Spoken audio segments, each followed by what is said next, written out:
भारतीय जनता पक्षाने सत्ता पुन्हा मिळवण्यासाठी अतिशय खालची पातळी गाठल्याचं या ठिकाणी दिसतंय। सगळ्या टीव्ही चॅनल्सवरती बातम्या सुरू आहेत। विनोद तावडे यांना पैसे वाटताना नालासोपाऱ्यामध्ये लोकांनी पकडले, त्यांच्यावर कारवाईची मागणी होत आहे। राष्ट्रीय कार्यकारिणीत असलेला नेता या पद्धतीने एखाद्या हॉटेलमध्ये पैसे घेऊन पकडला जातो, ही अतिशय दुर्दैवी आणि लाजिरवाणी गोष्ट आहे।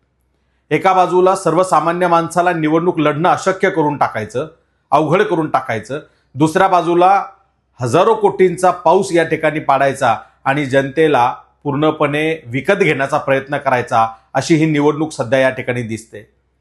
दुसऱ्या बाजूला वंचित बहुजन आघाडीचे कार्यकर्ते हे घामाचा कष्टाचा पैसा लावून या ठिकाणी निवडणूक लढतायत, तर आमच्या उमेदवारांवरती प्राणघातक हल्ले केले जात आहेत।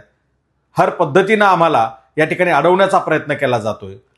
या राज्यामध्ये धनदांडगे आणि जातदांडगे जे आहेत, त्यांनी ही लोकशाहीची थट्टा मानलेली आहे, त्याचा आम्ही निषेध करतो। आणि वंचित बहुजन आघाडीच्या कार्यकर्त्यांवरती या पद्धतीनं हल्ले सुरू असताना राज्य सरकार, पोलीस यंत्रणा ही हातावर हात ठेवून बसलेली आहे, त्यांचाही आम्ही निषेध करतो।